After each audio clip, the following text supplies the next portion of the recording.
پہلے تو سید محمد پہ سارا کنسنٹریشن تھا، ان کو زہر دے کے شہید کر دیا، پھر 11ویں سامنے آ گئے، 1 سال ہی کے اندر اندر ہی قید میں چلے گئے۔ کہا کوئی اولاد تو نہیں ہے؟ کہا نہیں اولاد کوئی نہیں، سیٹسفائی ہو گئے، کہا ان کو جیل میں ڈال دو۔ اب ہم 12ویں کو روکیں گے، ایک ہی طریقہ ہے کہ جیل میں چلے جائیں، اولاد تو ہے نہیں ان کے پاس، چنانچہ یہ میری جیل میں مر جائیں گے اور 11ویں پر امامت ختم ہو جائے گی۔ لیکن وہ مکر اللہ واللہ خیر الماکرین۔ اسی قید خانے میں ایسا انتظام ہو گیا کہ 12ویں کی ولادت ہو گئی۔ جیسے ہی عباسی خلیفہ کو پتا چلا، اسے اس دن نہیں پتا چلا، اسے 1 ہفتے بعد پتا نہیں چلا، اسے 1 سال بعد بھی پتا نہیں چلا، 11ویں نے اپنی بیوی نرجس اور اپنے بیٹے 12ویں امام کو زمین کے نیچے اس انڈر گراؤنڈ قید خانے تہ خانے یا سرداب میں رکھا جو آج بھی سامرہ میں موجود، اور وہاں کسی کو نہیں جانے دیتے۔ ایک سیقل نامی غلام جاتا ہے، ایک کنیز جاتی ہے بس، اور یہ جناب حکیمہ خاتون۔ 5 سال لگے یہ خبر سامنے آنے میں۔ جیسے ہی عباسی خلیفہ کو پتا چلا، ارے تم تو سمجھ رہے تھے کہ 11ویں پہ امامت ختم ہو رہی ہے، 12واں پیدا ہو کے بڑا بھی ہو گیا، وہ گھبرا گیا۔ کہا 12ویں سے تو ہم بعد میں ڈیل کریں گے، 11ویں کا تو خاتمہ کر دو، یہ تو ایک چیپٹر کلوز ہو جائے، پھر ہم دیکھیں گے 12ویں کو کس طرح ڈھونڈا جائے۔ یہ تاریخ میں ہر ہفتے عباسی خلیفہ کی CID 11ویں امام کے گھر پہ چھاپا مارتی، ریڈ ہوتا، گھر کے تمام افراد کو بائی فیس دیکھا جاتا یہ کون۔ جینٹس کے لیے جینٹس آتے ہیں، لیڈیز کے لیے لیڈیز آتی، اور جو لیڈیز CID آتی ان کے ساتھ لیڈی ڈاکٹرز آتی ہیں جو ایک ایک خاتون کا میڈیکل چیک اپ کرتے ہیں، یہ پریگننٹ تو نہیں۔ یہ پوری تاریخ ہے جس کے پڑھنے کا وقت نہیں ملتا ہے، اور آج تو وقت اور کم ہو گیا۔ لیکن خلاصہ یہ کہ جب پتا چلا کہ ولادت بھی ہو گئی، 5 سال کے بھی ہو گئے، لیکن باوجود یہ کہ مسلسل ہماری فوج کے ریڈ ہوتے رہے، وہ کبھی بھی پتہ ہی نہیں چلا کہاں پہ۔ خالی ریڈ نہیں، خلیفہ کے غلام اور کنیز جو جاسوس ہیں وہ امام کے گھر میں 24 گھنٹے رہتے ہیں۔ غلاموں میں جاسوس اسپائی غلام بھیجے گئے، کنیزوں میں اسپائی کنیز بھیجی گئی۔ عباسی خلیفہ نے کہا کہ 12ویں کو اتنا چھپا کے رکھا ہے 11ویں نے کہ ریڈ ہوتے ہیں تو پتہ نہیں چلتا، کوئی ایکسس نہیں ملتا، اسپائی کنیز گھر میں موجود ہے اس کو پتہ نہیں چل پا رہا، کیونکہ گھر کی کسی خاتون کو بھی نہیں بتایا گیا، صرف ایک حکیمہ خاتون کو معلوم۔ تو جیسے ہی پتہ چلا کہ یہ تو کنفرم ہے کہ ولادت ہو چکی ہے، تو کہا 11ویں کا تو خاتمہ کرو، کہ 12واں سامنے تھا ہی نہیں، پھر اس کو ڈھونڈیں گے آرام سے، کم از کم 2 میں سے ایک امام دنیا سے چلا جائے۔ اور یہ سازش اس ماہ ربیع الاول 260 میں بنائی گئی۔ امام آلریڈی قید خانے میں ہی ہیں، آزاد نہیں ہیں، لیکن کہا کہ قید خانے میں ان کا خاتمہ کر دو، جس پرپس سے ہم نے رکھا تھا وہ پرپس ہی فیل ہو گیا، کہ نہ ان کی اولاد ہوگی نہ 12واں پیدا ہوگا، تو پیدا ہو گئے۔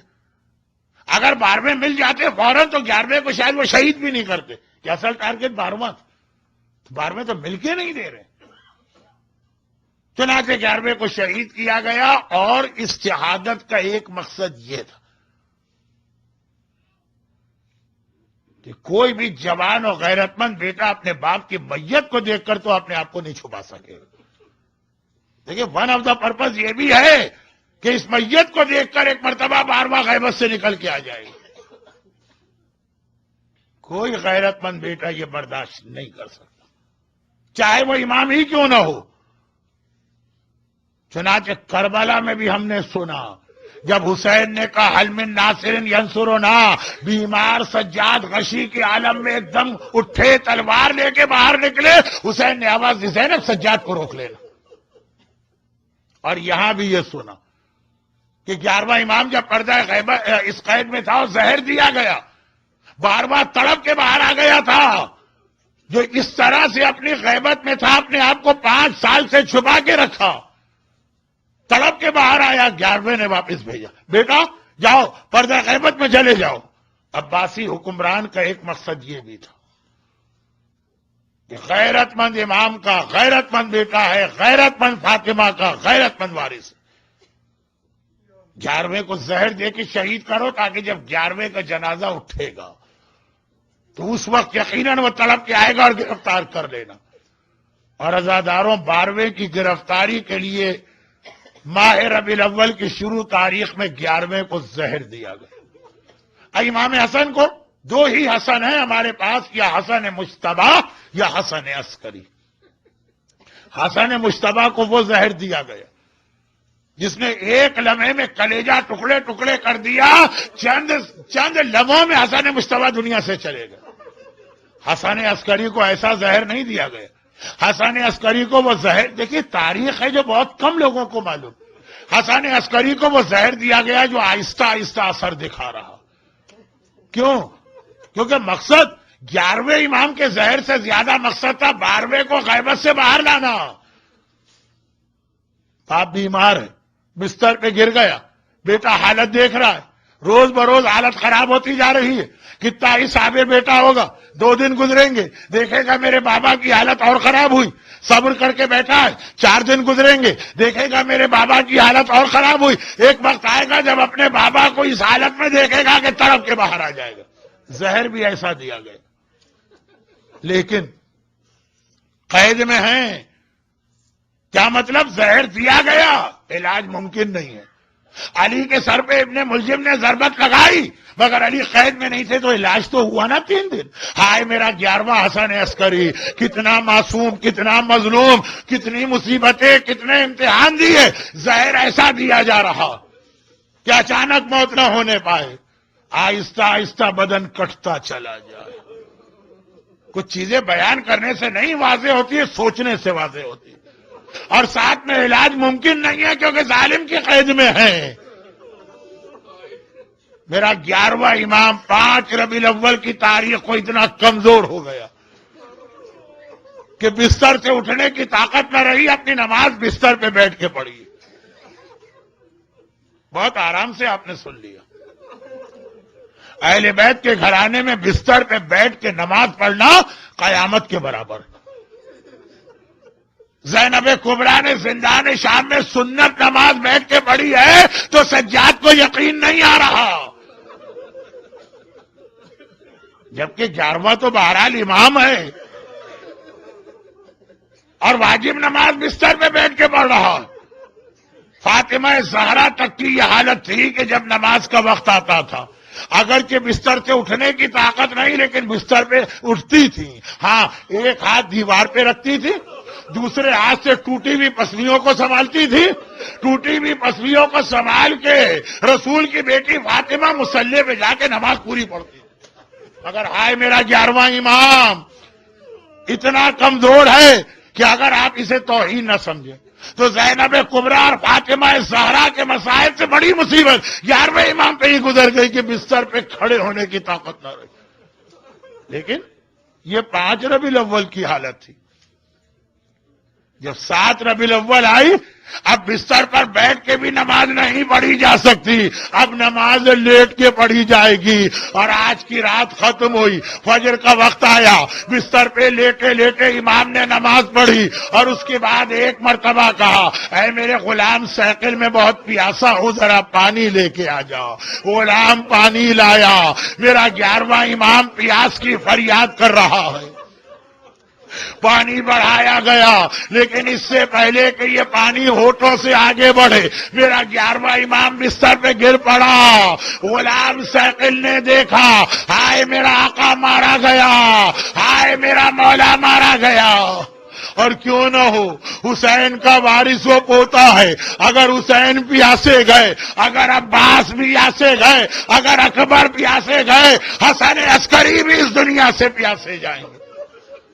امام زمانہ کو پیاسے شہیدوں کا انتقام لینا ہے، اپنے پیاسے دادا حسین کا بھی اور اپنے پیاسے بابا حسن عسکری کا بھی۔ لیکن روایت یہ ہے کہ جس وقت امام 11واں امام پانی پینا چاہتا ہے اور خش کھا کے بستر پہ گرا، ایک بار غیبت کا پردہ ہٹا کے بے چین و بے قرار ہو کے میرا امام زمانہ باہر آ گیا۔ 11ویں نے اس حالت میں بھی ایک بار دیکھا، کہا بیٹا واپس چلا جا، تیری غیبت حکم خدا ہے، ظالموں کے سامنے نہ آنا۔ اور اس کے بعد پھر ایک منزل ایسی آئی کہ وہاں تو 11واں امام برداشت نہ کر سکا۔ جب کل 8 ربیع الاول کو غسل دے دیا گیا، کفن پہنا دیا گیا، نماز کا وقت آیا، چچا جعفر آگے بڑھے نماز پڑھانے، وہ یہ برداشت نہ ہوا امام زمانہ سے، غیبت کے پردے ہٹائے، چچا میرے بابا کا لاشا ہے، اپنے بابا کی نماز تو میں پڑھاؤں گا۔ ایک بار امام زمانہ نے نماز پڑھائی، ذرا سوچئے وہ کربلا کا سجاد جو منزل امتحان امام زمانہ برداشت نہ کر سکے، سجاد کو وہ امتحان بھی دینا پڑا، آئے میرے بابا کا لاشا پڑا ہے اور میں نماز جنازہ بھی نہیں پڑھا پا رہا۔ اور پھر نماز کے بعد غلام کو حکم ملا کہ جا کے عباسی خلیفہ کو اطلاع دو۔ اب اگلے دن جنازہ تو بڑی شان سے اٹھا، تابوت تو بڑی شان سے لے جایا گیا، حکمران زہر دے کر خود بھی جنازے میں روتا ہوا شریک ہے۔ ایک بار سارا سامرا آ گیا، ہر طرف آواز ہے، ہائے حسن عسکری مارے گئے، ہائے حسن عسکری مارے گئے، اور بڑی شان سے یہ تابوت سامرا میں 10ویں امام کی زری کے قریب پہنچا، وہاں پہ میرا 11واں امام دفن کیا گیا۔ دیکھیں دنیا کا طریقہ کیا ہے، جس کی موت ہوتی ہے نا اس کے وارث کو پرسہ دیا جاتا ہے۔ آج 11ویں امام کا پرسہ سب سے پہلے ہم کس کو دیں؟ یقیناً 11ویں کا پرسہ رسول خدا کو دیں گے، یقیناً علی مرتضیٰ کو دیں گے، یقیناً فاطمہ زہرا کو دیں گے۔ شہزادی آپ کا ایک اور لال مارا گیا، لیکن سب سے پہلے تو امام زمانہ کو پرسہ دیں گے نا۔ اے میرے زمانے کے امام، آپ 5 سال کے ہیں اور آپ یتیم ہو گئے، آپ کا بابا مارا گیا، مگر آپ کی یتیمی اپنے ساتھ تماچے تو نہیں لائی نا۔ اے میرے زمانے کے امام، آپ یتیم ہو گئے مگر آپ کو یہ اطمینان تو رہا نا میرے بابا کا جنازہ اٹھا، لوگوں نے کندھا دیا، ہائے وہ جنازہ تو نہ تھا نا جو کربلا میں پڑا رہا۔ ارے امام زمانہ ہم سے پرسہ لیجئے، الغدیر کے حال کے یہ مومنین وہ مومنات آپ کو آپ کے بابا کا پرسہ دے رہے، لیکن جنازہ اٹھا، گھر والے بھی گئے جنازے کے ساتھ، خیریت کے ساتھ واپس آ گئے نا۔ ارے کربلا کی طرح کی حالت تو نہ تھی، کربلا والے لٹ پٹ کے مدینے آ رہے ہیں، لیکن کس طرح آ رہے؟ کلثوم کو کہنا پڑ رہا ہے نانا کے شہر اب ہمیں قبول نہ کر، ہم تیرے اندر آنے کے قابل نہ رہے۔ ارے کوئی بی بی فریاد کر رہی اکبر بیٹا تجھے کھو کے مدینے کس طرح جاؤ، کوئی کہہ رہی قاسم لال ارے تیرے بغیر مدینے کیسے جاؤ۔ ہائے رباب کہتی ہے ارے میرے اصغر میں صغرا کو جا کے کیا جواب دوں گی جب صغرا اصغر کو مانگے گی، اور زینب فریاد کر رہی ہے ارے پہلے مجھے نانا کی قبر پہ لے جاؤ۔ عزاداروں 11ویں امام کا تابوت تو بڑی شان سے اٹھا، گھر والے خیریت سے آئے، ذرا زینب سے پوچھئے، قبر رسول پہ پہنچی، ایک مرتبہ کا نانا آپ کی بیٹی شام سے لٹ کے آئی ہے، پہلے حسین کا کرتا پھیلایا۔ اے امام زمانہ آپ کے بابا حسن عسکری کا تو کرتا ایسا نہ تھا جو خون سے بھرا ہوا، تیروں اور نیزوں سے جگہ جگہ چھلنی، اور پھر کہا نانا ارے کاش میں تجھے یہ بھی بتا سکتی پورے راستے اتنے کوڑے کھائے اب تک میری کمر زخمی ہے۔ ہائے میرا 11واں امام، ہائے میرا 11واں امام۔ جل اللجن اللجن اللجن یا مولا اللجن اللجن اللجن اللجن اللجن اللجن اللجن یا صاحب السماء اللجن